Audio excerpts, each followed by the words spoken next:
En el presente video vamos a comenzar a estudiar un tema dentro de la filosofía política de este señor que vemos aquí, que es ni más ni menos que John Locke. Recordemos que hemos dedicado varios videos a Locke sobre todo lo que es su pensamiento político.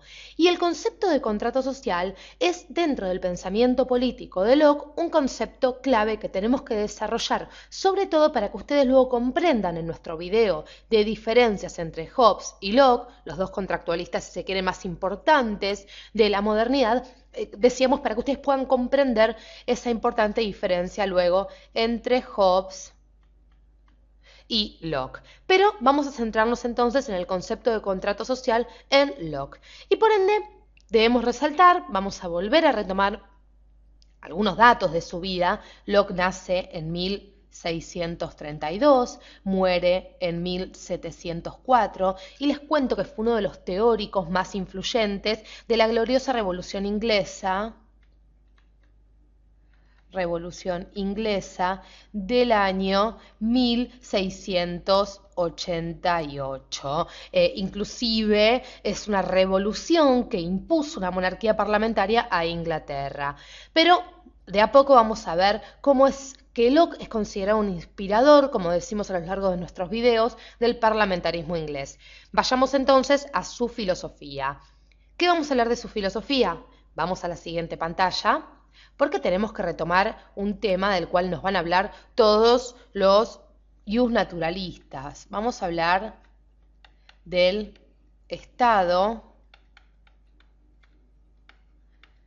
natural. Ahora bien, en el presente video lo que nosotros queremos presentar es la idea general sobre el paso del estado de natural o el estado de naturaleza a la sociedad civil, paso que se hará, como veremos, por medio de un contrato pactado entre los habitantes, entre los hombres que viven en este estado natural. Pero para poder comprender este paso a la sociedad civil, vamos a desarrollar un poquito esta idea de estado natural, porque Locke partió de los principios del derecho natural y, al igual que Hobbes, también contractualista, recordemos, pensó que en este estado de naturaleza el hombre vivía sin ningún tipo de organización social ni política. Entonces, aquí no hay organización ni social ni política. Es decir, no hay ninguna forma de gobierno establecido, ni democracia ni monarquía. ¿Sí? Sigamos adelante. Porque en este estado natural, dice Locke, los hombres viven amistosamente. Entonces, podemos poner como dato que los hombres viven amistosamente. Vamos a ir diciendo más características. Los hombres tienen los mismos derechos. Tienen entonces los mismos derechos, vamos a abreviarlo. Además, gozan de una igualdad natural. Gozan de una igualdad y por ende gozan, dice Locke, recordemos que en el pensamiento político de Locke la libertad es su tema principal, por ende gozan de una perfecta libertad. Muy bien, hemos de alguna manera comentado las características principales de este estado natural. Ahora bien, los hombres se rigen aquí por leyes naturales, es decir, en este estado natural entonces, vamos a hacer un espacio porque es básica esta idea, encontramos, en este estado natural, encontramos entonces leyes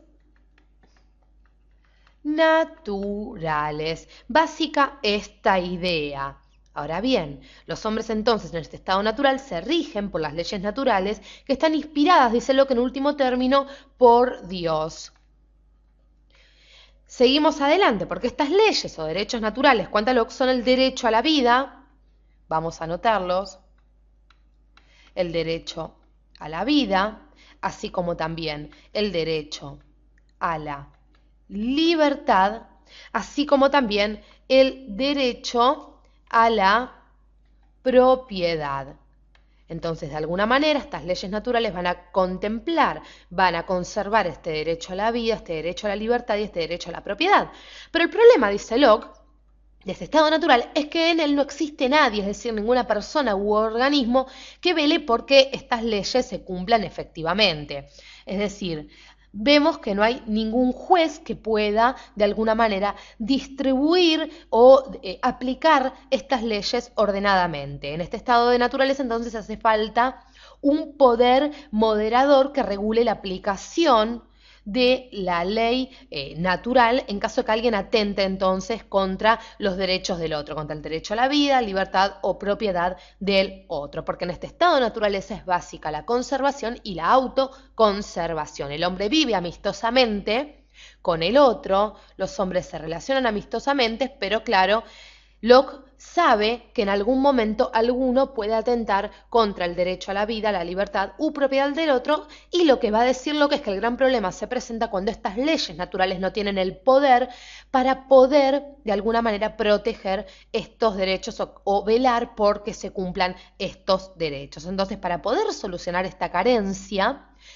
lo que se va a hacer, o mejor dicho, lo que dice Locke es que el hombre decide vivir en sociedad. Entonces, la solución ante esto es el paso, y ahora sí nos metemos de lleno en nuestro tema, del estado natural a la sociedad civil, ¿sí? A la sociedad política, es decir, lo que va, para poder solucionar esta carencia de poder, esta carencia de un poder moderador que regule la aplicación de las leyes naturales, los hombres van a acordar por conformar una sociedad política organizada. Una sociedad civil política entonces organizada. Claro, para que se produzca el paso del estado natural a esta sociedad deben estar de acuerdo todos los hombres, es decir, se debe contar con el libre consentimiento de todos. Entonces, para que el paso se produzca, se debe contar, muy importante esto, se debe contar con el libre consentimiento, como decíamos, de todos los hombres. Pero sigamos adelante, porque entonces de esta manera vamos a hacer nuevamente un espacio. Nos vamos a quedar ahora con la imagen de Locke nuevamente. Decíamos que de esta manera los hombres se constituyen para asegurar mejor la conservación de sus derechos naturales sobre todas las propiedades acumuladas en el estado natural en una sociedad política, es decir, los hombres en ese estado natural fueron acumulando propiedades. Para poder velar por el cuidado de las mismas, deciden este paso, como decíamos, a una sociedad política. Entonces Locke lo que nos va a decir es que sobre todo esta sociedad civil surge para conservar el derecho a la propiedad, siempre respetando también el derecho a la libertad, en tanto que se debe contar con el libre consentimiento, libertad, de todos los hombres para que se efectúe este paso. Paso que se pactará, como decíamos, paso que se dará por medio de un contrato social. Pero sigamos adelante un poquito más, porque entonces lo que va a pasar es que se va a establecer una sociedad política, como dijimos, y de esta manera un gobierno por medio de un contrato en el cual todos se comprometen a someterse libremente a dicho poder político, un contrato social, como nosotros decíamos. Entonces, la legitimación de poder del Estado depende del consentimiento libre de todos los ciudadanos. Importantísimo, lo repetimos muchas veces porque tiene que quedarles bien en claro esta cuestión. El Estado no tiene otro fin que velar por los derechos, entonces vamos a poner que el Estado tiene como fin velar por los derechos, como decíamos, de los hombres. por los derechos de los hombres, es decir, por el bienestar, por la propiedad de los individuos, por el derecho a la libertad, a la vida. Al constituirse en sociedad y formar un gobierno, los hombres entonces pueden ejercer directamente el poder, nos va a decir Locke, por medio de, vamos a ponerlo aquí, por medio de lo que sería, por ejemplo, un sistema de democracia directa. Entonces, los hombres, como decíamos, pueden ejercer directamente el poder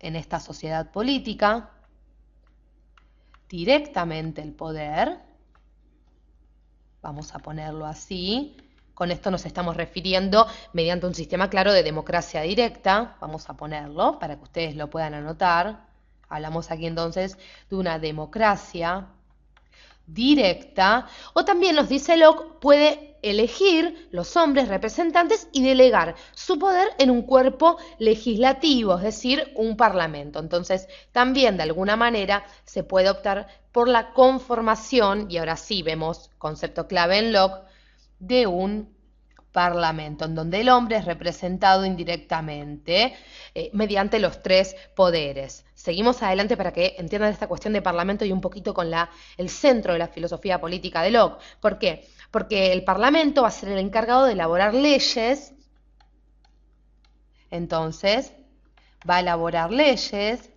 elabora leyes que garanticen el cumplimiento, ni más ni menos que de los derechos naturales, aquellos que Locke está tan preocupado porque se conserven, de alguna manera se cuiden. Pero en último término, la soberanía siempre pertenece ni más ni menos que al pueblo. Entonces, el pueblo tiene la soberanía, si bien puede elegir sus representantes. Soberanía que la ejerce a través, como decimos entonces, de sus representantes en el Parlamento. Por esto, el poder de los monarcas, dice Locke, vamos a cerrar con esta idea, el poder de los monarcas absolutos es ilegítimo porque, como sabemos, atenta contra los derechos naturales del hombre, es decir, atenta contra la libertad del hombre, el poder despótico de un monarca absoluto, y Locke legitima de alguna manera, presentándonos esta idea del contrato social, la base del Estado liberal.